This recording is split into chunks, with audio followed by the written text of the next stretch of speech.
नमस्कार दोस्तों, स्वागत है आपका जीएस तैयारी चैनल में। दोस्तों, आज हम 31 जुलाई 2023 की करंट अफेयर्स को डिस्कस करेंगे। वन बाय वन डिस्कस करते हैं। फर्स्ट जो न्यूज़ है कि मेरी माटी मेरा देश, मेरी माटी मेरा देश।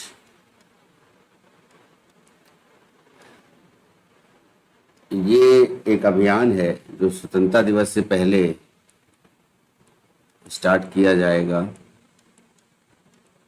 स्वतंत्रता दिवस से पहले। अब इसका विजन क्या है, क्यों ये अभियान स्टार्ट किया जाएगा, इसका उद्देश्य क्या है? तो एक्चुअली प्रधानमंत्री जी ने घोषणा की है कि ये अभियान है, मेरी माटी मेरा देश अभियान, ये बेसिकली है क्या और क्यों इसको स्वतंत्रता दिवस से पहले स्टार्ट किया जाएगा। तो इस अभियान का जो उद्देश्य है वो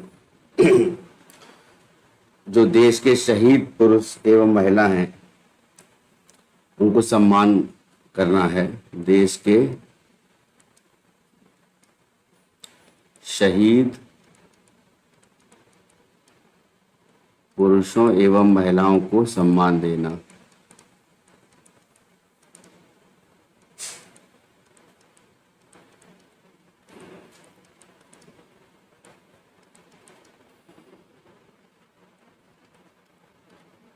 सम्मान देना ये एक राष्ट्रव्यापी कार्यक्रम है और देश भर में जो इस समय अमृत महोत्सव चल रहा है और इसी अमृत महोत्सव के दौरान शहीदों की याद में कार्यक्रम आयोजित किया जाएगा और साथ साथ जो है ग्राम पंचायतों में शिलालेख लगवाए जाएंगे। ग्राम पंचायतों में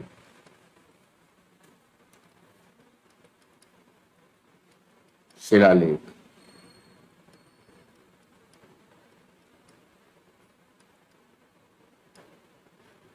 शहीदों के बलिदान को श्रद्धांजलि देने के लिए जो है लाखों ग्राम पंचायतों में शिलालेख लगाए जाएंगे।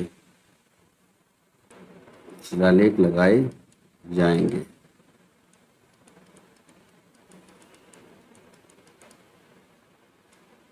उसके साथ साथ जो है अमृत कलश यात्रा निकाली जाएगी। अमृत कलश यात्रा, जो अमृत कलश यात्रा है ये पूरे देश में आयोजित की जाएगी।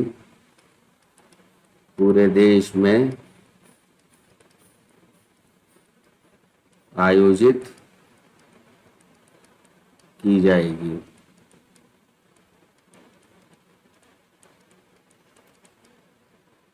जिसमें राष्ट्रीय युद्ध स्मारक के पास अमृत वाटिका बनाने के लिए 7500 कलशों की मिट्टी लाई जाएगी। तो क्या बनाने के लिए? अमृत वाटिका।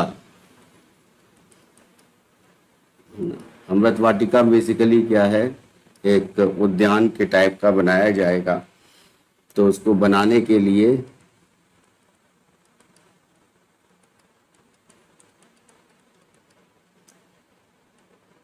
7500 कलश, कलशों में मिट्टी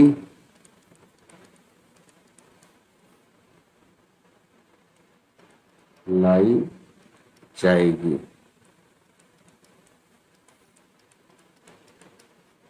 इसके साथ साथ है भविष्य के लिए शपथ। भविष्य के लिए शपथ।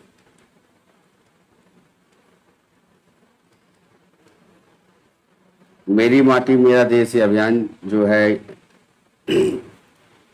इसमें ग्राम पंचायतों में शिलालेख लगाए जाएंगे। शिलालेख कहने का मतलब ये है कि पत्थर जो लगाए जाएंगे उन पर शहीद पुरुषों और महिलाओं को का नाम अंकित किया जाएगा। अमृत कलश यात्रा निकाली जाएगी पूरे देश में, जो अमृत वाटिका बनाई जाएगी और अमृत वाटिका जो है 7500 कलशों से मिट्टी ला करके उस अमृत वाटिका को बनाया जाएगा। भविष्य के लिए शपथ में जो है मेरी माटी मेरा देश अभियान में अमृत काल के 25 वर्षों के लिए 5 संकल्प या पंच प्राण को पूरा करने की शपथ लेना शामिल है। पंच प्राण या 5 संकल्प, 5 संकल्प।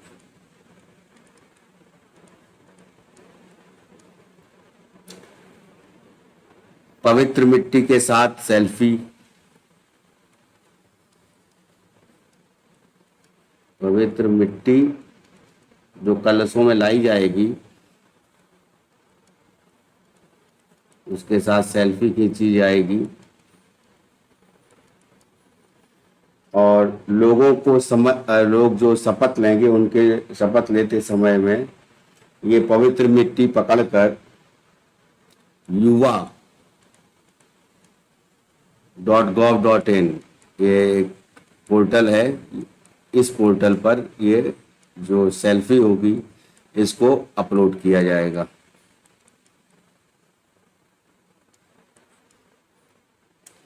उसके बाद हर घर तिरंगा अभियान जारी किया जाएगा। हर घर तिरंगा अभियान ये भी इसी का हिस्सा है। हर घर तिरंगा अभियान में जो नागरिकों से हर घर पर राष्ट्रीय ध्वज फहराने का आग्रह किया जाएगा और उसके साथ साथ जो है नशीली दवाओं का दुरुपयोग जो होता है उससे निपटने के लिए प्रयास किया जाएगा। अमेरिकी सरकार द्वारा बहुमूल्य प्राचीन कलाकृतियों की वापसी हुई है। ये तिरंगा अभियान, तिरंगा हर घर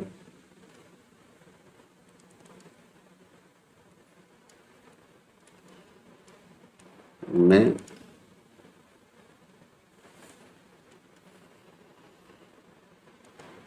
लगाया जाएगा। ठीक है, लगाना। उसके बाद नशीली दवाओं के दुरुपयोग से निपटने के लिए अभिनव प्रयास, से निपटने के लिए अभिनव प्रयास किया जाएगा।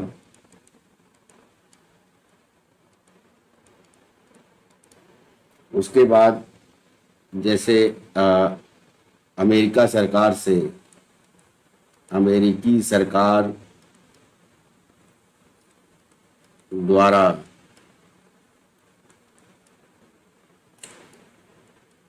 जो कलाकृतियां हैं या बहुमूल्य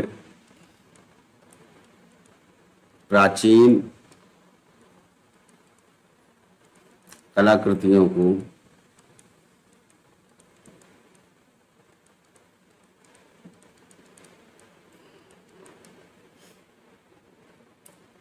वापस लाया जाएगा। नीतिमाणा घाटी, नीतिमाणा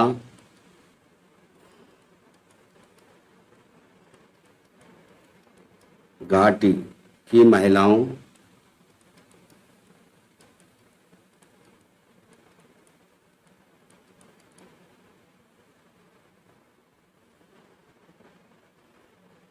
द्वारा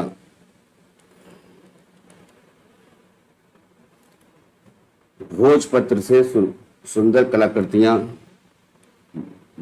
बनाई जाएगी। भोजपत्र से कलाकृतियां लिख देते हैं, सुंदर कलाकृतियां, उनका निर्माण किया जाएगा। और साथ साथ में हज नीति में बदलाव।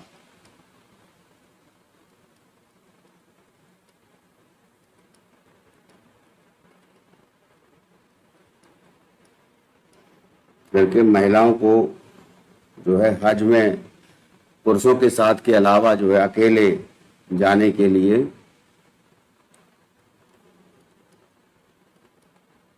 परमिशन अलाउ की जाएगी, अनुमति दी जाएगी। महिलाओं को हज जाने के लिए अनुमति प्रदान की जाएगी।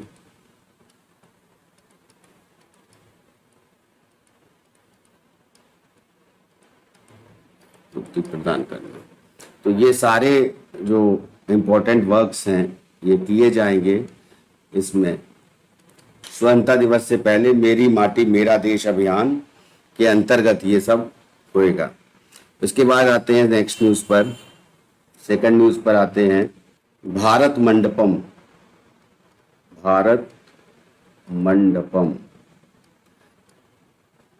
के बारे में जानते हैं कि प्रधानमंत्री ने भारत के भव्य अंतर्राष्ट्रीय प्रदर्शनी व सम्मेलन केंद्र पर भारत मंडपम का उद्घाटन किया है। अब ये भारत मंडपम जो है ये क्या है, तो सबसे पहली बात तो है कि ये इसमें G20 सिक्का और टिकट भी जारी किया गया। सिक्का और टिकट जारी किया गया भारत मंडपम में। इसका जो है एक उद्घाटन किया है प्रधानमंत्री जी ने। राष्ट्र में प्रगति और विकास को प्रेरित करने के लिए बड़ा सोचो, बड़ा सपना देखो, बड़ा काम करो के दृष्टिकोण पर जोर दिया गया है। तो G20 सिक्का और टिकट भी जारी किया गया है। अब ये भारत मंडपम एक्चुअली कहाँ मनाया गया, ये प्रगति मैदान में दिल्ली में मनाया गया। और बड़ा सोचो, बड़ा सपना देखो और बड़ा काम करो दृष्टिकोण पर जोर दिया गया। बड़ा सोचो, बड़ा सपना देखो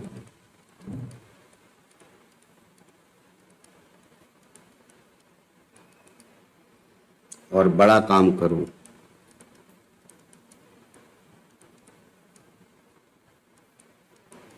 इस दृष्टिकोण को पर जोर दिया गया, इस दृष्टिकोण पर।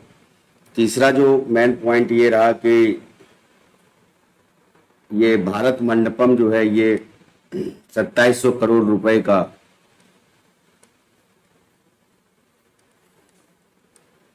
ये मंडपम तैयार किया गया। और 2700 करोड़ रुपए होता है लगभग 329.17 मिलियन यूएस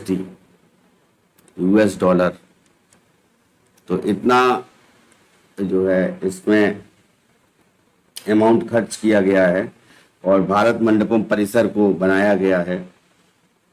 इसका उद्देश्य है भारत को एक वैश्विक आर्थिक गंतव्य के रूप में प्रदर्शित करना। उद्देश्य है भारत को एक वैश्विक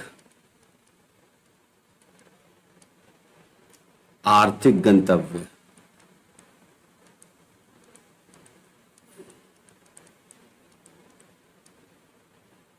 के रूप में प्रदर्शित करना।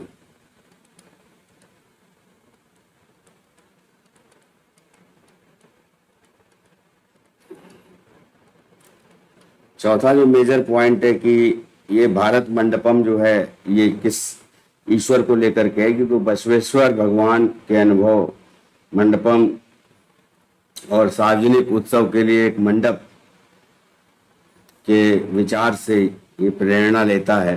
भारत मंडपम बसवेश्वर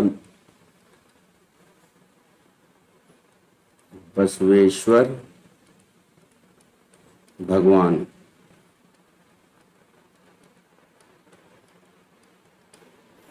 का जो मंदिर है या मंडपम है, उससे ये वहाँ पर साउथ इंडिया में ये मंडपम है, उससे प्रेरणा लेकर ये भारत मंडपम ये स्टार्ट किया गया है। और ये जनता के लिए खुला रहेगा और आधुनिक राष्ट्र के रूप में भारत के विकास में योगदान करने के लिए इसमें सारी सुविधाएं जो हैं वो हो गई। तो भारत में मंडपम को एक्चुअली देखा जाए तो ये सबसे बड़ी बैठकें जैसे होती हैं या प्रोत्साहन सम्मेलन या प्रदर्शनी, इन सभी को जो है इसमें किया जा सकता है, डिजाइन किया गया है इस तरीके से। ये अंतर्राष्ट्रीय प्रदर्शनी, व्यापार मेले या सम्मेलन होगा कोई, या फिर कोई कार्यक्रम हो तो उसकी मेजबानी ये कर सकता है। यहाँ भारत मंडपम के द्वारा होता है। भारत मंडपम एक कन्वेंशन सेंटर जो है बनाया गया है। तो इसका वास्तुशिल्प जो है ये पूरा शंख के आकार का है। वास्तुशिल्प शंख के आकार का है।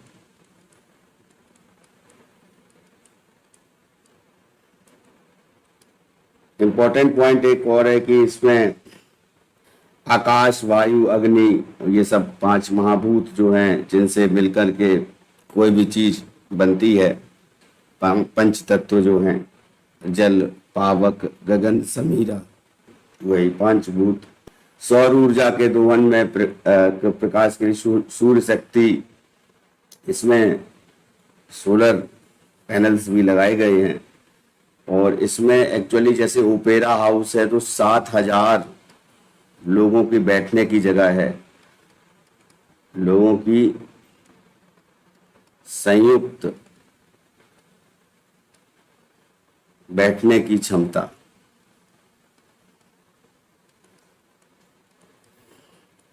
7,000 लोग जो हैं इसमें मंडपम में बैठ सकते हैं। और ये पूरा हॉल है, हॉल के रूप में यहाँ पे ये लोग जो है वहां पर बैठ सकते हैं। ओपेरा हाउस है जैसे, उसी प्रकार से है। और 3,000 लोगों के लिए ये एम्फी थिएटर भी बनाया गया है, सुविधा वाला। इसमें जो दीवार हैं या भारत के विभिन्न क्षेत्रों के चित्रों या फिर जनजाति कला रूपों से सजे हुए हैं। तो इसमें जनजाति कला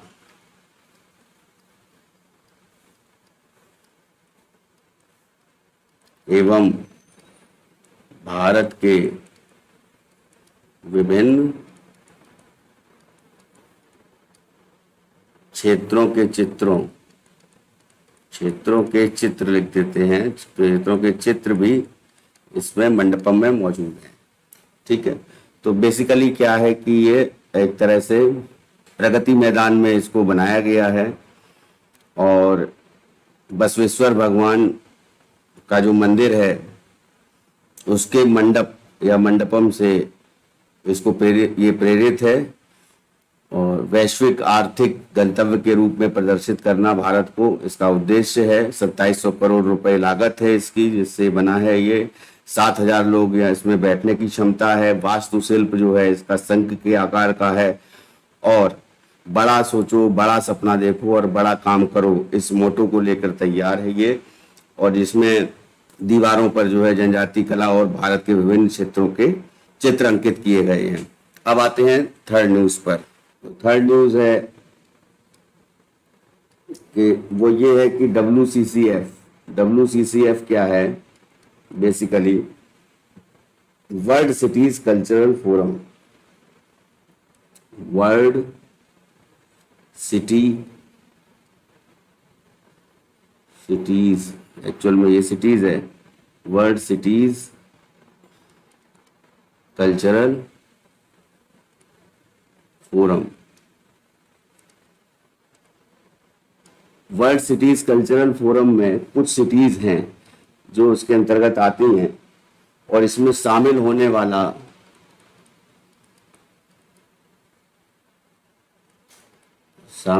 वाला भारत का कौन सा शहर है? बंगलौर। बंगलुरु जो है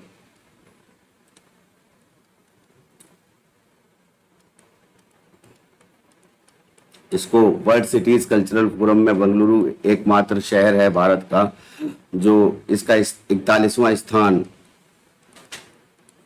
दिया गया है। इसमें वर्ल्ड सिटीज कल्चरल फोरम में ये 41वें स्थान पर अंकित किया गया है। 40 अलग से जो भारत नहीं बल्कि विश्व के विभिन्न देशों के जो शहर हैं वर्ल्ड सिटीज कल्चरल फोरम में ये अंकित हैं। अब वर्ल्ड सिटीज कल्चरल फोरम है क्या? ये एक वैश्विक नेटवर्क है जो भविष्य में शहरों का एक वैश्विक नेटवर्क है और जो भविष्य में समृद्धि को आकार देने की संस्कृति की भूमिका को पता लगाने के लिए शोध करता है या खुफिया जानकारी साझा करता है। 41st सिटी बना है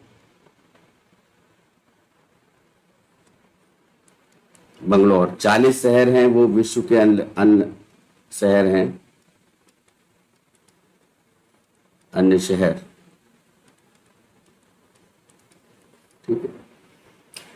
जैसे टोक्यो है या फिर न्यूयॉर्क हो गया, लंदन हो गया, दुबई हो गया, तो 6 महाद्वीपों के 40 शहर इसमें सम्मिलित हैं और इस WCCF के द्वारा unboxing Bangalore, unboxing Bangalore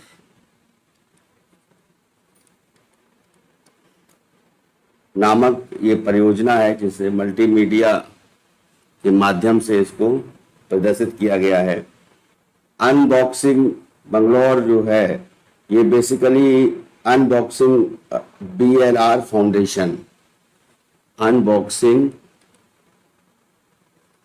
BLR foundation,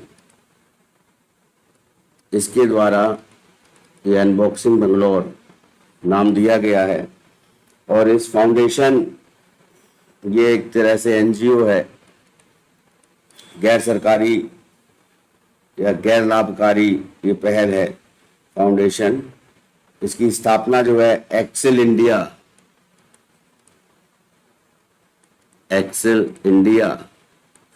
के संस्थापक प्रशांत प्रकाश और मालिनी गोयल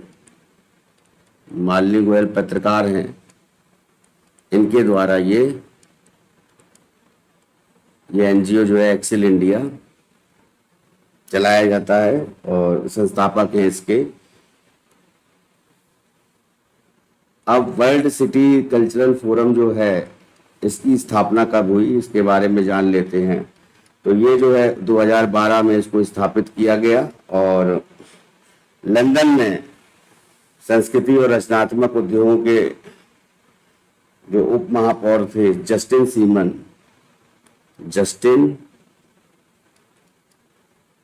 सीमंस, इनके द्वारा WCCF की स्थापना की गई।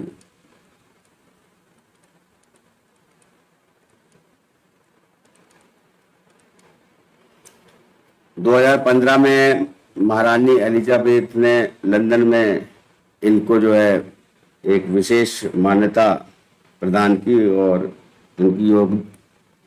उनके योगदान को मान्यता प्रदान की। Order of the British Empire से इनको सम्मानित किया गया।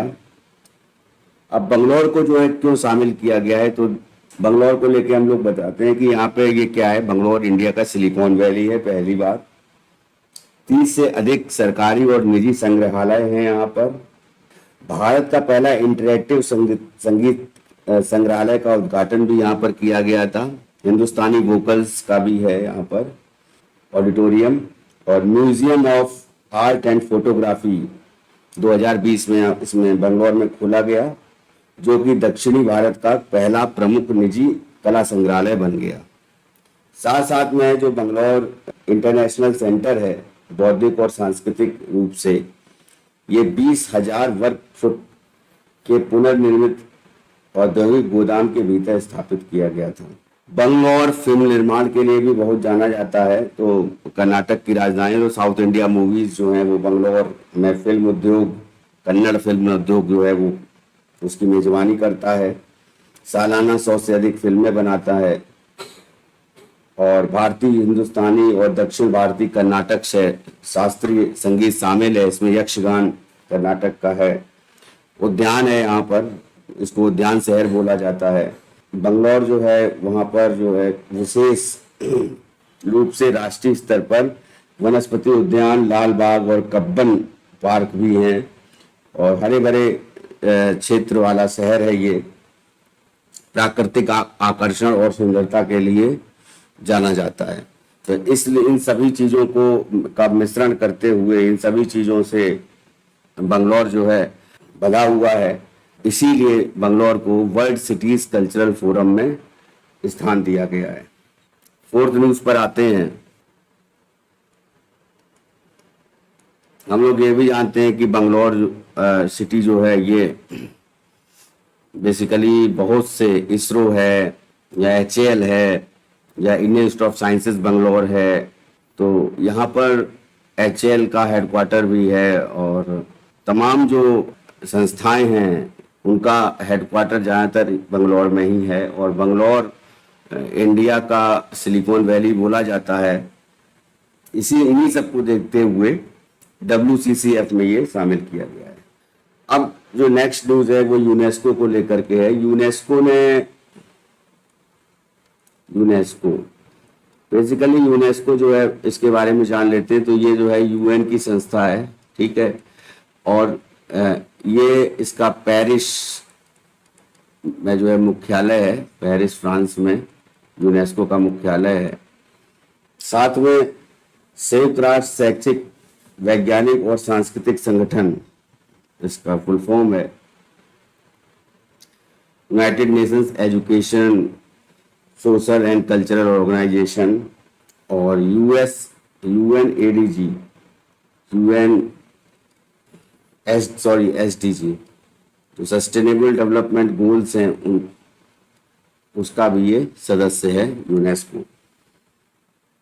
इसके जो महानिदेशक हैं, जो डायरेक्टर जनरल आंद्रे अजोले हैं।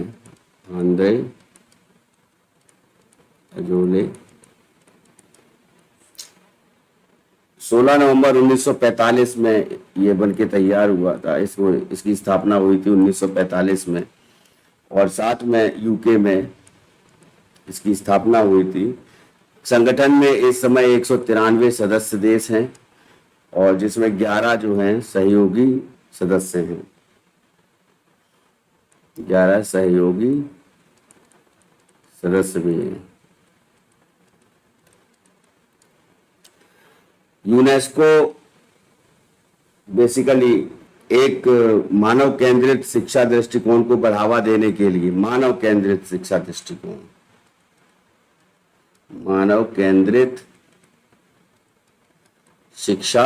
दृष्टिकोण को बढ़ावा देने के लिए एक नई पहल के लिए इन्होंने बोला है। यूनेस्को ने घोषणा की है कि जितने भी विद्यालय हैं या स्कूल हैं, उन सभी स्कूलों में जो स्मार्टफोन है, जिसमें एंड्रॉयड वर्जन हो गया या फिर एप्पल का है जो स्मार्टफोन है, जिसके द्वारा एक तरह से बहुत सी चीज़ों को समेटे हुए स्मार्टफोन रहता है, मिनी कंप्यूटर के तरह से, तो स्मार्टफोन को वैश्विक प्रतिबंध का आग्रह किया है। स्मार्टफोन पर जो है वैश्विक प्रतिबंध कहने का मतलब है कि विश्व में जितने भी स्कूल हैं, उन स्कूलों में जो स्टूडेंट्स हैं, उन स्टूडेंट्स को स्मार्टफोन नहीं दिया जाना चाहिए। उन स्टूडेंट्स को स्मार्टफोन जो है उसको प्रतिबंधित किया जाना चाहिए। तो ये वैश्विक शिक्षा निगरानी रिपोर्ट शिक्षा में प्रौद्योगिकी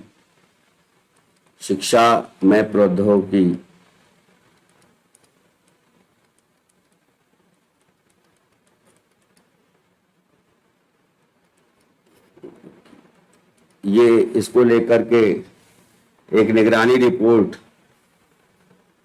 जारी करी है यूनेस्को ने, और खास तौर से स्मार्टफोन पर विश्वव्यापी प्रतिबंध का समर्थन करती है ये रिपोर्ट। मानव केंद्रित दृष्टिकोण की वकालत करती है और डिजिटल प्रौद्योगिकी पर निर्भरता कम करने की आवश्यकता पर प्रकाश डालती है। स्मार्टफोन एक्चुअली क्या है कि स्मार्टफोन के अधिक प्रयोग से बच्चों में शैक्षणिक प्रदर्शन और भावनात्मक क्षमता पर नकारात्मक प्रभाव पड़ता है। तो सबसे बड़ी चीज है कि इनका जो शैक्षिक स्तर है उसमें कमी आती है। तो शैक्षिक प्रदर्शन पहली चीज, और दूसरी चीज क्या है, भावनात्मक क्षमता। भावनात्मक क्षमता, इस पर जो है, इन दो चीजों पर जो बच्चों पर इसका निगेटिव इफेक्ट पड़ता है, नकारात्मक प्रभाव पड़ता है। और ये जो नकारात्मक प्रभाव है ये बेसिकली स्मार्टफोन के द्वारा होता है। तो यूनेस्को ने जो ये बताया है कि शैक्षिक प्रौद्योगिकी में और डाटा जो है वो भी लीक होता है, तो डेटा लीक के बारे में चिंता भी जताई है और खुलासा करते हुए कि केवल 16% देशों में, केवल 16% देश ही ऐसे हैं जिनके डाटा लीक नहीं होते हैं या जिनके कक्षा में डाटा गोपनीयता की गारंटी देने वाला कानून है। और बाकी जो है वो सभी देश जो हैं वो उनका डाटा लीक होता है। और कोविड-19 महामारी के दौरान भी केवल ऑनलाइन सीखने की बदलाव से ही दुनिया भर में 500 मिलियन छात्रों को नुकसान हुआ है। तो कोविड-19 के टाइम पे कितने, 500 मिलियन छात्रों को, 500 मिलियन, 10 लाख को 1 मिलियन कहते हैं, तो 500 मिलियन छात्रों को नुकसान हुआ है।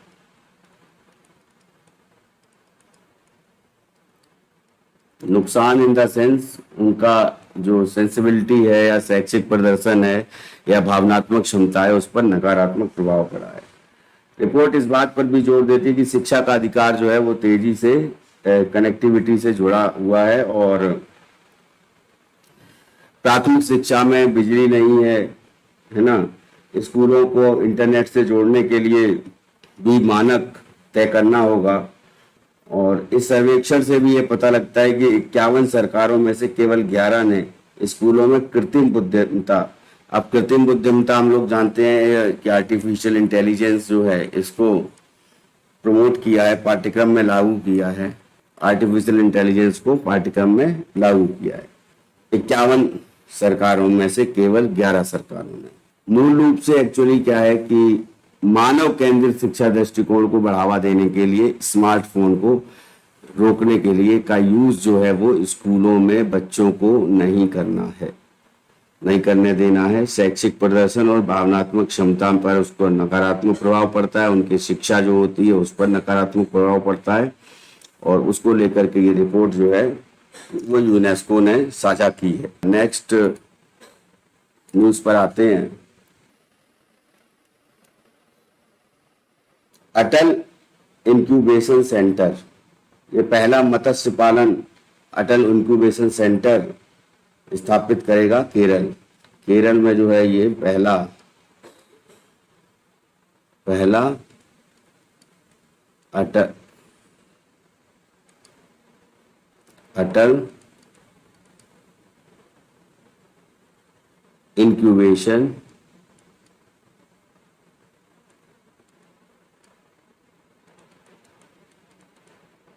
सेंटर स्थापित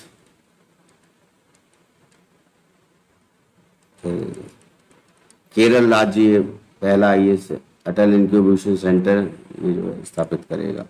अभी अटल इंक्यूबेशन सेंटर बेसिकली है क्या कि नीति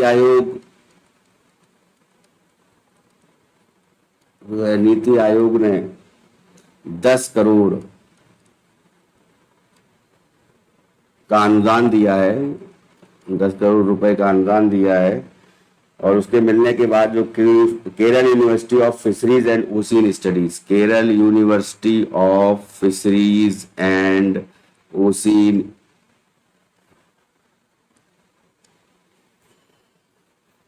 studies.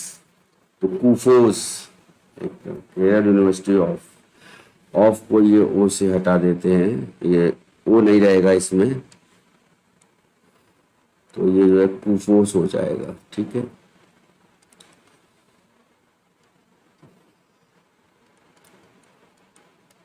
Kerala university of fisheries and ocean studies. तो इसको लेकर के ये अटल इंक्यूबेशन सेंटर बनाया जाएगा और नीति आयोग ने इसकी परमिशन दी है और परमिशन के साथ साथ जो है 10 करोड़ रुपए का इसको अनुदान भी दिया है। भारत सरकार का ये थिंक टैंक है नीति आयोग, तो इसमें जो है मत्स्य पालन को बढ़ाने के लिए, उसको जो इनोवेशन करने के लिए, उद्यमशीलता को बढ़ावा देने के लिए, एक तो नवाचार, इनोवेशन और उद्यमशीलता। उद्यमशीलता मतलब उसमें ज्यादा लोगों का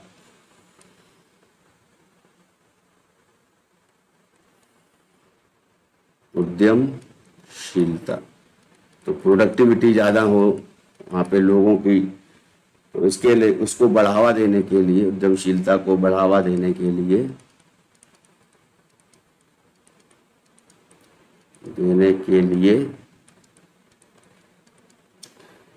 कुफोस जो है ये इसको स्थापित किया गया है। Kerala university of fisheries and ocean studies. उसके साथ साथ जो है ये जो इनोवेशन मिशन है, एक तरह से अटल इनोवेशन मिशन या इंक्यूबेशन सेंटर यहाँ बनाया जाएगा यहाँ पर। तो ये अटल इनोवेशन मिशन का उद्देश्य है कि नवाचार और उद्यमिता की संस्कृति को बढ़ावा मिले और मत्स्य पालन को और भी बढ़ावा मिले और युवा व्यक्तियों को उन्नत तकनीकी और समाधान बनाने हेतु प्रेरित करने के लिए ये कुफोस को बनाया गया है।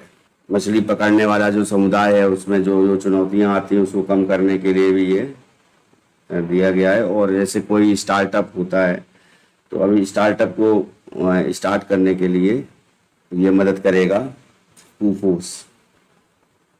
और टी प्रदीप कुमार इसके कुलपति बनाए गए हैं कुफोस के, टी प्रदीप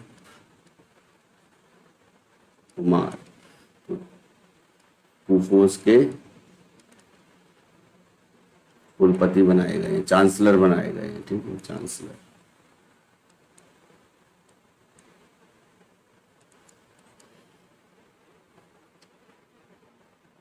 नेक्स्ट न्यूज पर आते हैं, जो इंपॉर्टेंट न्यूज है ये उड़ीसा को लेकर के न्यूज है कि उड़ीसा के जो सीएम है नवीन पटनायक नवीन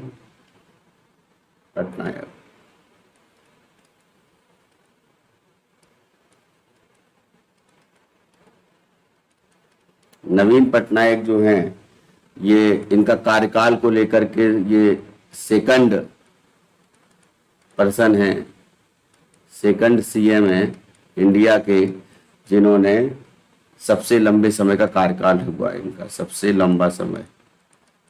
लंबे समय का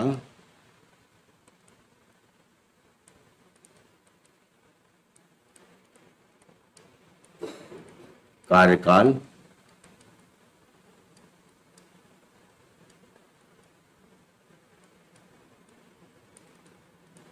वाले सीएम बन गए हैं। ये नवीन पटनायक हैं, ये 2000 से 5 मार्च 2000 से सीएम हैं उड़ीसा के और 23 वर्ष और 138 दिनों तक ये सीएम अभी तक रहे हैं, अभी भी हैं। और ये जो है फर्स्ट सेकंड इनका नाम हो गया है कि सेकंड मोस्ट, कोई इतनी ज्यादा अवधि तक रहने वाले, इतनी ज्यादा अवधि तक रहने वाले ये सीएम बने हैं। इससे पहले जो है पश्चिम बंगाल में के जो ज्योति बसु थे चीफ मिनिस्टर, उनका स्थान था उन्होंने 23 साल 137 दिन तक सेवा की थी। 23 साल 137 दिन तक सेवा की थी, तो उनका रिकॉर्ड इन्होंने तोड़ दिया है। ये ज्योति बसु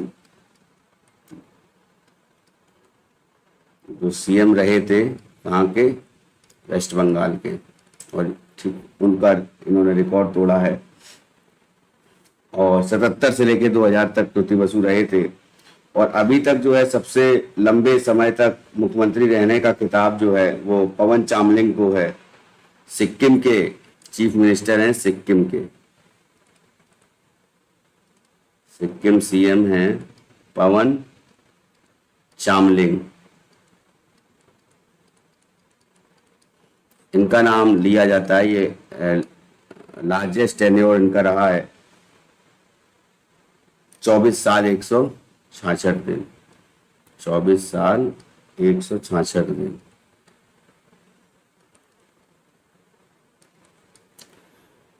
अगर कंटिन्यूएशन में रहे ये नवीन पटनायक जी, तो इन्होंने एक्चुअल में बीजू पटनायक जी, जिनके पिताजी जो उनका निधन हुआ था, उसके बाद ये बीजू जनता दल गठन हुई थी और उसमें नवीन पटनायक जी को सीएम बनाया गया था। नवीन पटनायक जी 1998 में ये अटल बिहारी वाजपेयी सरकार में इस्पात और खान मंत्री भी हुए थे, और 2000 में इन्होंने चुनाव लड़ने का फैसला किया था उड़ीसा से। बीजू जनता दल जो है लोकसभा, विधानसभा और पंचायत चुनाव तीनों में जो है जीत कर इन्होंने रिकॉर्ड बनाया था। के बाद जो है ये नवीन पटनायक जी सबसे ज्यादा टेन्योर तक रहने वाले सेकंड चीफ मिनिस्टर बने हैं। अगर ऐसा कंटिन्यू, अब पवन चामलिंग जो है इस समय सिक्किम के सीएम नहीं है, तो पवन चामलिंग एक्स सीएम थे, और अगर ये कंटिन्यूएशन में रहते हैं तो आने वाले समय में ये सबसे ज्यादा समय तक रहने वाले चीफ मिनिस्टर बन जाएंगे। अब नेक्स्ट न्यूज पर आते हैं। 7th न्यूज है, एक एनसीआरबी की रिपोर्ट आई है। एनसीआरबी का मतलब है नेशनल क्राइम रिकॉर्ड ब्यूरो। तो नेशनल क्राइम रिकॉर्ड ब्यूरो की रिपोर्ट जो है वो ये कहती है कि भारत में लापता महिलाएं, बहुत इंपॉर्टेंट हुई हैं, और लापता महिलाएं जो हैं, सबसे ज्यादा लापता महिलाएं ये महाराष्ट्र से हुई हैं। दूसरे नंबर पर नाम एमपी का है, मध्य प्रदेश का नाम है। टोटल जो 2021 में महाराष्ट्र में से लापता महिलाएं हुई हैं वो 56,498 महिलाएं हैं, जो सबसे बड़ी संख्या है शीर्ष पर महाराष्ट्र में। उसके बाद गृह मंत्रालय से ये एनसीआरबी होता है, राष्ट्रीय अपराध record bureau, crime records bureau, national crime record bureau इसका नाम है।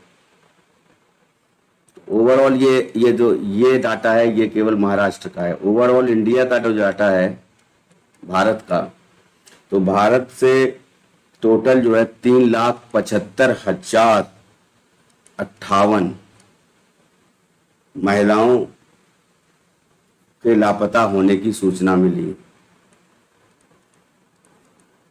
महिलाएं लापता हुई।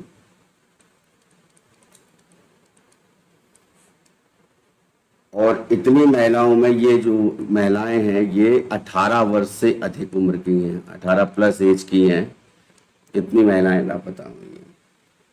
और उसी वर्ष के दौरान भारत में जो है, अगर हम 18 वर्ष से कम की बात करें, 18 ईयर्स से कम जिनकी उम्र है महिलाओं की, उनकी बात करें तो 90,113 लड़कियां लापता हुई हैं अपने घर से। बहुत ही चौंकाने वाला ये न्यूज़ है। और लापता महिलाओं की संख्या के मामले में सेकंड नंबर पर एमपी है, और वहां पर 55,704 महिलाएं लापता हुई हैं। फिर वेस्ट बंगाल तीसरे नंबर पे वेस्ट बंगाल है, जहां पर 50,998 महिलाएं लापता हुई हैं। और इसी कंटिन्यूएशन में आगे भी अलग अलग राज्यों का नाम है, लेकिन फर्स्ट नंबर पे महाराष्ट्र, फिर एमपी का नाम है, फिर वेस्ट बंगाल। 2019 से अगर 21 तक के बीच में देखा जाए, देखिए एक बार डाटा बहुत इम्पोर्टेंट है और चौंकाने वाला डाटा है कि 2019 से 21 तक अगर देखा जाए तो सबसे ज़्यादा लड़कियां या महिलाएं हैं वो लापता हुई हैं। 10,61,648 महिलाएं लापता होना बहुत बड़ी बात है।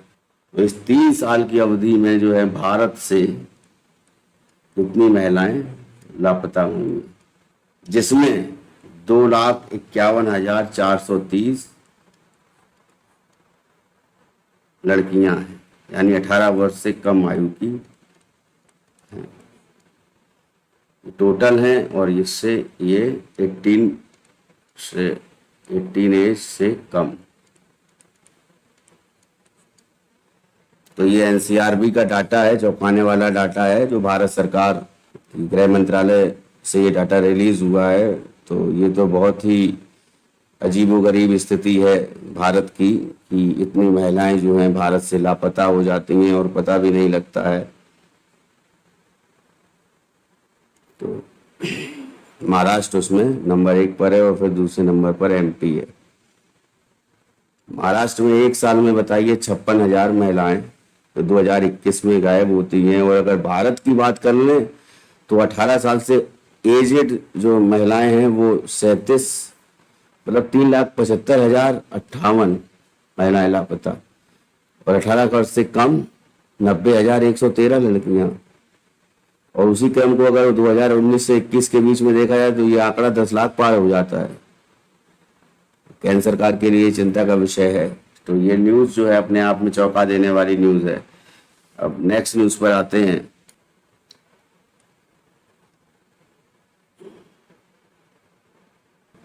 अस्मिता डे,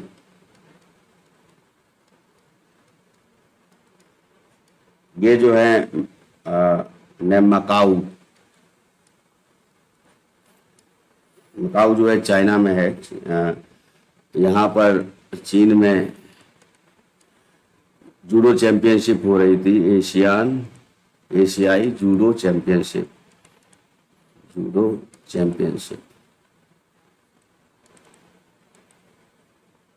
ठीक है, 2023। तो इस एशियान जूडो चैंपियनशिप में अस्मिता डे ने स्वर्ण पदक जीता है। ये जूनियर खिलाड़ियों की थी, जूनियर, यहाँ पे लिख सकते हैं जूनियर एशियान जूडो चैंपियनशिप, इन्होंने स्वर्ण पदक जीता है। उसके साथ साथ ये कहाँ की रहने वाली है? त्रिपुरा की रहने वाली है। ठीक है, त्रिपुरा की नागरिक, त्रिपुरा की रहने वाली है।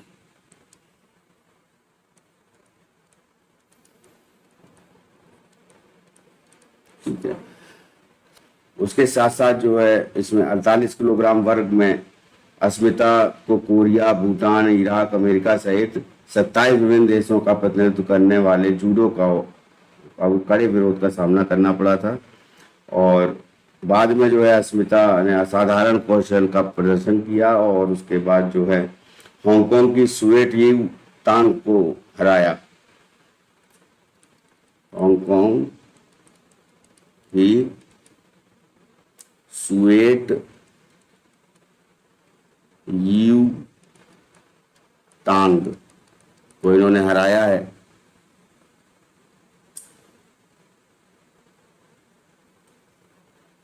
ट्वेंटी ईयर्स इनकी एज है।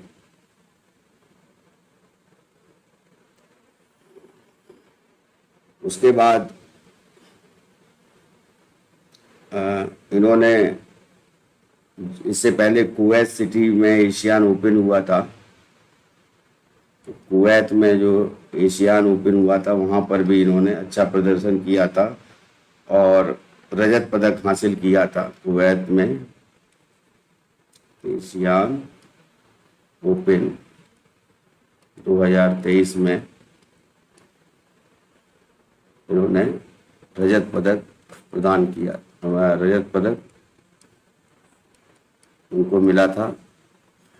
और 2022 में इसी एशियान ओपन में, जूनियर एशियान ओपन चैंपियनशिप में इन्होंने कांस्य पदक हासिल किया था। तो जूडो में जो है ये त्रिपुरा की रहने वाली है। जूडो में अस्मिता डे जो है, इन्होंने जूनियर एशियान जूडो चैंपियनशिप 2023 में मकाऊ चीन में आयोजित की गई है, उसमें स्वर्ण पदक हासिल किया है। ओवरऑल जो इंडिया का प्रदर्शन रहा है भारत का, भारत ने जो है 3 स्वर्ण, 3 गोल्ड, 1 सिल्वर मेडल और 1 ब्रॉन्ज कांस्य पदक जो है ये लेकर कुल 5 पदक लिए हैं जूडो में। और इसमें अन्य लोग भी शामिल हैं। उन्नति एक है, उन्नति, दूसरे अरुण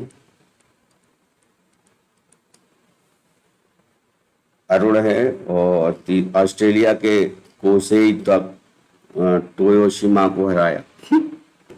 उन्नति, अरुण, यश घनराज, ये 3 नाम हैं। इन्होंने, ये यश घनराज ने रजत पदक जीता है, और ये 2 जो हैं, और 3 अस्मिता डे, उन्नति और अरुण, इनने जो है स्वर्ण पदक जीता है। और उसके बाद जो है 1 ब्रॉन्ज मेडल भी लिया है। श्रद्धा कुदुगल ने कांस्य पदक, श्रद्धा कदुबल, इन्होंने भी कांस्य पदक हासिल किया।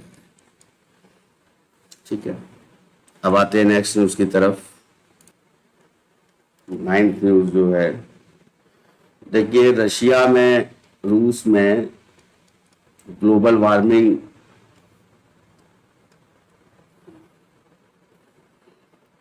के कारण विश्व का सबसे बड़ा क्रेटर क्या होता है बताएंगे। विश्व का सबसे बड़ा क्रेटर का सबसे बड़ा क्रेटर जो है, क्रेटर का नाम क्या है? बाटा गाइका।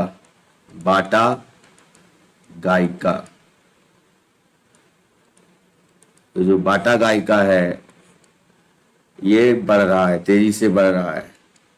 अब एक्चुअली क्रेटर होता क्या है, जैसे मान लीजिए कोई वॉल्केनो है, ज्वालामुखी है, और इससे मैग्मा का इरप्शन होता है। मैग्मा का इरप्शन जब होता है तो ये लावा बन के निकलता है, और लावा बन के निकलने पर यहाँ पर जो है ये एक तरह से गोल शेप बनाता है, और गोल शेप जब बनाता है तो ये जो है कार्डलेरा कहलाता है, और इसमें जो पानी भर जाता है तो वो क्रेटर झील कहलाती है, क्रेटर झील। तो यही जो गोल सा जिसके थ्रू लावा निकलता है, मैग्मा लावा बनकर निकलता है एक वॉल्केनो में, उसी को क्रेटर का नाम दिया जाता है। ठीक है, तो ये परमाफ्रोस्ट क्रेटर जो है बटा गाइका। अब ये परमाफ्रोस्ट का क्या मतलब है? परमाफ्रोस्ट क्रेटर, परमाफ्रोस्ट क्रेटर किसे कहते हैं? देखिए क्या होता है कि परमाफ्रोस्ट क्रेटर का मतलब है कि जैसे कोई जमीन है या मिट्टी है, वो अरबों साल से या करोड़ों साल से 0 डिग्री टेम्परेचर पर जमी है। ठीक है, मान लीजिए साइबेरिया का एरिया है, तो परमाफ्रोस्ट मतलब कोई जमीन या भूमि, जमीन बोलते हैं, ये 0 डिग्री सेल्सियस पर जो है वो ये जमीन जमी हुई जमीन है। एक तरह से ये पूरी तरह से जमी हुई है। ठीक है, और इस जमी हुई जमीन अगर जो है बहुत सालों से, करोड़ों सालों से, अरबों सालों से जमी है, और उसमें जो है गड्ढा हो जाए, और गड्ढा होने पर जो है ये लगातार बढ़ता जाए, तो इसको जो है इस गड्ढे को बटागाइका या बटागे या बटाटाइका कहा जाता है। ठीक है, तो क्रेटर तो मैंने आपको बताया कि ये जो गड्ढा बनता है ये क्रेटर का नाम दिया जाता है, और इसमें अगर मान लीजिए पानी भर जाता है तो उसको क्रेटर झील का नाम दिया जाता है। तो परमाफ्रोस्ट क्रेटर का मतलब यही है कि ये 0 डिग्री सेंटीग्रेड पर बहुत समय से, करोड़ों साल से, अरबों साल से कोई जमीन जो है वो जमी हुई है, और उसके बाद जो है उसमें एक तरह से क्रेटर बनना शुरू हुआ था। अब ये क्रेटर बनना कैसे शुरू होगा? मान लीजिए जंगल काटते हैं उस क्षेत्र में, ठीक है, आसपास के जंगल कटने के बाद परमाफ्रोस्ट क्रेटर बनना शुरू हुआ था। ये 1940 से ये परमाफ्रोस्ट क्रेटर बनना चालू हुआ था जंगल कटने से, और विशाल गड्ढा जो है अंडरवर्ल्ड का प्रवेश द्वार भी कहा जाता है।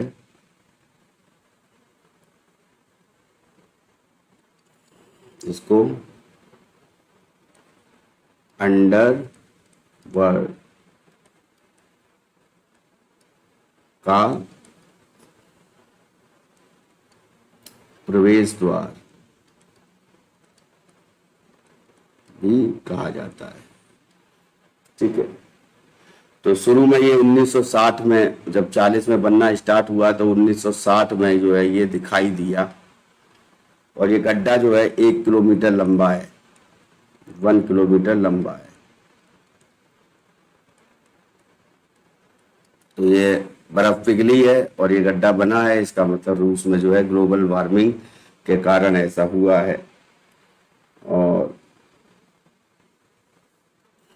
ये जो परमाफ्रोस्ट क्रेटर है, इसमें जो है हुआ क्या, ये क्रेटर का बेसिकली हुआ क्या? तो बेसिकली जंगल कटने के कारण,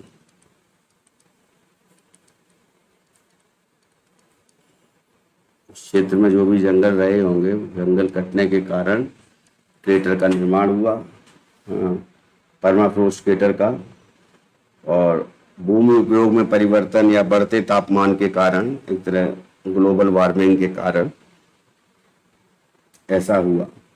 और ये रशिया में जो वार्मिंग दर है, ग्लोबल वार्मिंग का जो रेट है, ये बेसिकली साइबेरिया के इलाके का ये बात हो रही है, वो जो औसत रेट है, जो एवरेज रेट है, उससे 2.5 गुना ज्यादा है, 2.5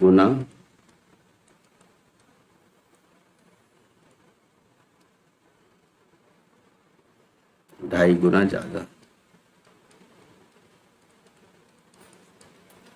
तो ये जो है 2.5 गुना ज्यादा है औसत रेट से। और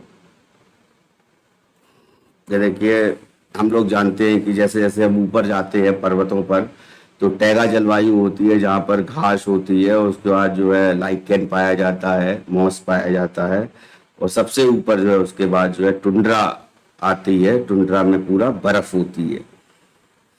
तो उसी प्रकार से पर्वत में ये बर्फ है, तो ये बर्फ जो है ये साइबेरिया में ये परमाफ्रोस्ट क्रेटर एक तरह से बना, और वहां पर जो है ग्लोबल वार्मिंग या जंगल कटने की वजह से ये क्रेटर का निर्माण हुआ। और ये जो है 1940 से स्टार्ट हुआ था, और 1960 में ये दिखना चालू हुआ। और इस समय जो है ये 1 किलोमीटर लंबा क्रेटर है, यानी टुंड्रा जो क्षेत्र है वहां पर रशिया में वो पिघल रहा है, और प्रतिवर्ष 10 मीटर की दर से इसका विस्तार होता है। प्रतिवर्ष हो रहा है, प्रतिवर्ष 10 मीटर की दर से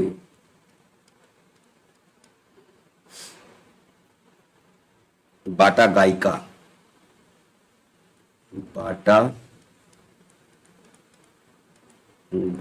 का विस्तार हो रहा है। ठीक है, बटागाई का नाम दिया गया है, बटागाई का नाम याद रखिएगा, ये रशिया का क्रेटर है ना। तो मैंने आपको बताया ग्रेटर झील कैसे बनती है, और इसी को जो है अगर इसमें पानी हो तो ग्रेटर जो है और बड़ा हो जाएगा तो कार्डलेरा कहलाता है।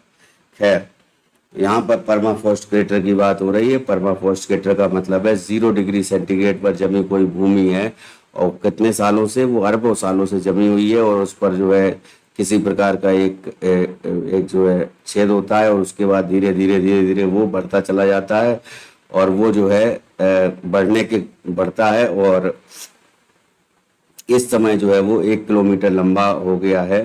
तो ये बटागाई का क्रेटर जो है ये प्रतिवर्ष 10 मीटर की दर से बढ़ रहा है। कारण क्या था? जंगल कटने के कारण, ग्लोबल वार्मिंग के कारण, और साथ में जैसे भूमि का प्रयोग जो है, भूमि का उपयोग इंसान अपने औद्योगिक बढ़ोतरी के लिए करता है, अपनी ज़रूरतों को इस्तेमाल के लिए ये भूमि का में जो है परिवर्तन करता है, और उसके कारण जो है ये परमाफ्रॉस्ट क्रेटर का निर्माण हुआ है।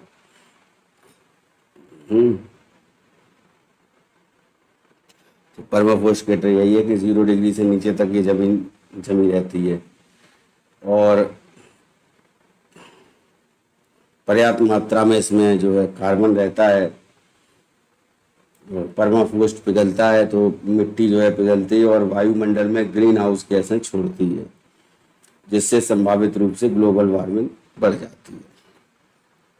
नेक्स्ट न्यूज़ पर आते हैं। आज की 10th न्यूज़ है उस पर आते हैं।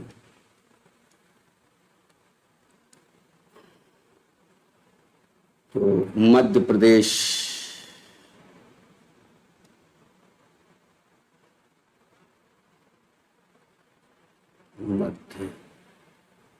मध्य प्रदेश एमपी लिख देते हैं डायरेक्ट। एमपी में जो है भारत का पहला ऑनलाइन जो गेमिंग एकेडमी लॉन्च की गई है। ऑनलाइन, भारत की पहली ऑनलाइन गेमिंग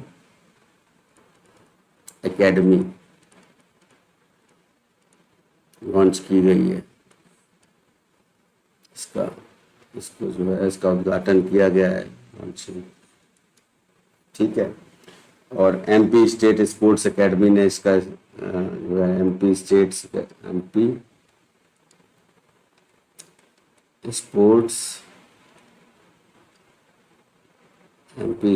एकेडमी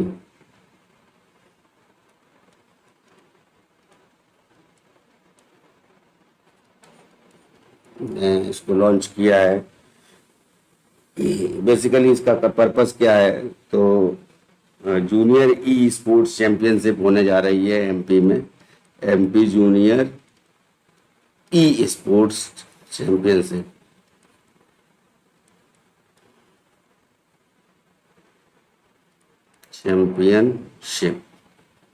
ये चैंपियनशिप जो है इस समय 27 जुलाई से स्टार्ट हो गई है, और ये 27 जुलाई से स्टार्ट होकर के ये 7 अगस्त तक चलेगी ये चैंपियनशिप। और 10 दिवसीय प्रतिभा खोज टूर्नामेंट इसमें होंगे, और इसमें जो है 12 साल से 17 वर्ष की आयु के ई स्पोर्ट्स उत्साही लोगों के लिए है। 12 साल से 17 वर्ष की जिनकी आयु है वो इसमें भाग लेंगे या ले रहे हैं, और इसमें जो है ये गेमिंग कौशल को प्रदर्शन करने के लिए एक मंच प्रदान करता है, ठीक है ना।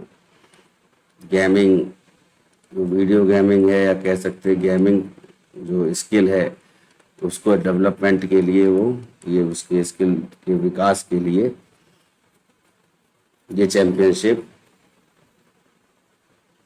एक मंच प्रदान करती है। और इस एकेडमी में बेसिकली क्या है, ये जो एकेडमी बनाई गई है गेमिंग एकेडमी, इसमें ऑनलाइन गेमिंग एकेडमी, इसमें 80% जो सीट्स हैं वो ओनली एमपी के लिए हैं, जो एमपी कैंडिडेट हैं, और 20% सीट्स जो हैं वो रेस्ट ऑफ इंडिया के लिए, बचे हुए जो इंडिया के अदर पार्ट है, अदर स्टेट्स के लिए बोल सकते हैं, अदर स्टेट्स के लिए है। ठीक है, तो ये एमपी स्टेट्स स्पोर्ट्स एकेडमी जो है, इसका लक्ष्य एशियाई खेलों और ओलंपिक में खेलों को बढ़ावा देना है और उसी को लेकर के ये कोचिंग प्रदान करता है। ये स्पोर्ट्स एकेडमी, और ये एमपी स्पोर्ट्स एकेडमी जो है, जो ऑनलाइन गेमिंग एकेडमी अभी लॉन्च हुई है उसी में। तो ये जो है बेसिकली मध्य प्रदेश में ये लॉन्च की गई। 80% सीटें इस एकेडमी की एमपी के जो स्टूडेंट होंगे 12 से 17 वर्ष के, वो सीटें भरी जाएंगी और 20% सीटें जो है अदर स्टेट से भरी जाएंगी। ठीक है, और भारत का जो गेमिंग उद्योग है, गेमिंग इंडस्ट्री है, वो 2025 तक जो है 4 गुना बढ़ जाएगा। 4 गुना बढ़कर 1100 करोड़ रुपए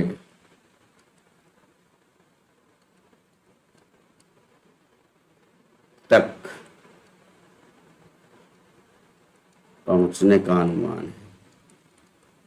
पहुंचने का अनुमान है।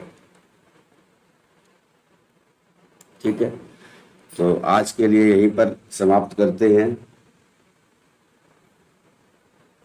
और उसके बाद जो है जो न्यूज़ बच जा रही हैं या पिछले डेट्स की हैं, वो भी धीरे धीरे बताई जाएंगी आपको। तो डेली जो है 10 न्यूज़ जो इम्पोर्टेंट न्यूज़ हैं उसको कंटिन्यू किया जाएगा, और साथ में कुछ न्यूज़ जो हैं वो जो बीते हुए सप्ताह के न्यूज़ हैं जो रह गई हैं उसमें भी उनको भी जो है पूरा किया जाएगा।